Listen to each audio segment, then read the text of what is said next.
Halo Bapak, Ya, nih datang lagi nih Pak. boleh.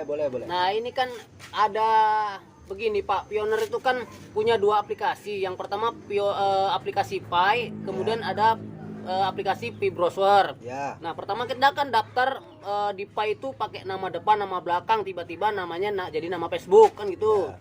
Nah tetapi kan di saat KYC ini kan kita masuk lagi ke Pi Browser, kemudian kan kita ngisi juga nama, kan gitu. Apa nggak masalah tuh nama kalau ikut Facebook bisa diperbaiki di Pi Browser ini?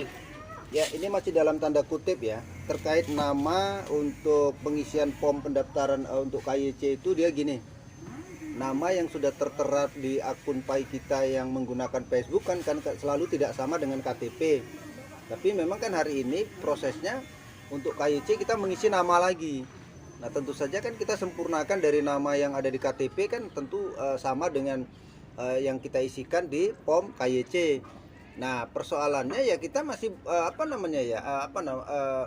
karena kita belum tahu bagaimana tingkat kelulusan ketika kita menggunakan dulu namanya nama Facebook, lalu hari ini kita betulin nama sesuai dengan KTP, yaitu semua menunggu persetujuan dari pihak Kortim. Karena kan kita belum tahu ini, artinya belum ada yang terrealisasi ketika misalnya dulu menggunakan nama Facebook. Nah hari ini kita betuli dengan nama asli sesuai KTP di pengisian form verifikasi KYC tadi. Hari ini masih ya belum tahu hasilnya seperti apa. Tapi ya mudah-mudahan itu bisa diterima kalau memang nanti prosedurnya dan sistemnya memang masih bisa membaca bahwa nama Facebook itu sesungguhnya bukan nama yang sebenarnya. Harapannya cuma satu, ya mudah-mudahan yang kita isi itu adalah punya kita dan benar dan lulus, kira-kira begitu. Nah kemudian Pak, kan ya di Indonesia ini kan kebanyakan kalau punya identitas KTP ini kan dia kan ektp ini katanya berlaku seumur hidup, padahal itu kan kadaluarsanya ada kan gitu. Nah kemudian ini kan bisa jadi masalah karena apa? Karena kalau misalnya seandainya tidak bisa pakai SIM kan seperti itu. Ini kira-kira gimana caranya ini? Jadi dia gini, untuk problem itu sih sebenarnya gini, KTP yang sudah kadaluarsa, kalau kita sih yakin pasti nggak akan keterima itu karena namanya udah kadaluarsa. Contoh KTP yang 2017 kan, jadi harusnya sih kemarin-kemarin itu ya, atau kalau saat ini pun kita masih punya banyak waktu lah untuk mengurus supaya nama kita akun KTP kita yang kadaluarsa tadi segera dibetuli.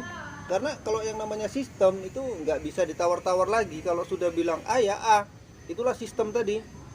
Jadi harapannya ya siapapun kalian yang ingin melakukan KYC dengan KTP yang udah kadaluarsa yang cuma berlaku nggak seumur hidup atau 2017, ya segera dan secepatnya minta gantilah. Itulah solusinya.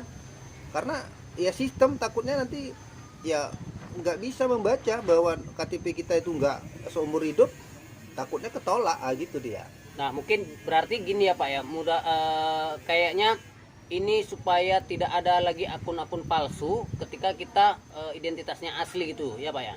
Ya itu pasti ya, itu pasti. Karena apa? Karena sebenarnya kan kalau istilah akun palsu itu atau mungkin istilahnya yang lain namanya cloning ya, cloning ataupun akun robot kira-kira gitu. Nah itu tidak dibolehkan karena itu sesungguhnya bukan benar-benar manusia yang nyata. Itu memang tidak dibolehkan. Kalau itu diberlakukan, itu dibolehkan dan katakanlah Kortim bisa memaklumi itu, wah mungkin yang kalau kita mungkin bisa punya jutaan koin kalau bisa seperti itu, karena kita tinggal membuat referral palsu aja ya. Nah inilah yang diantisipasi oleh pihak Kortim, bahwa semua itu untuk identitasnya itu harus benar-benar asli ya, asli, dan tidak boleh ada bentuk-bentuk palsu atau apapun namanya yang katakanlah menimbun koin, menghasilkan koin dari cloningan tadi. Jadi nggak boleh, harus asli. Jadi tanda kutip Pak, kita kan kemarin download Pi, kemudian kita punya kontributor tuh ya Pak ya. Nah kalau kontributornya itu mungkin nggak lulus KYC, dianggap robot, mungkin bisa seperti itu ya? Mungkin bukan begitu ya. Kalau nggak lulus KYC berarti koin dia itu nggak akan naik ke kita, nggak akan menjadi akumulasi atau nggak akan menambah jumlah koin kita. Nah jadi kan memang bisa aja sih ya member-member kita yang sudah bergabung lama jenuh dan tak menambang lagi, ya memang mati dengan sendirinya, atau dia tidak melakukan proses KYC, ya akhirnya itu batal. Atau mungkin juga itu dikatakan sebagai member yang hangus lah koinnya karena tak melakukan KYC. Jadi kalau dia robot, nah itu beda lagi ceritanya ya.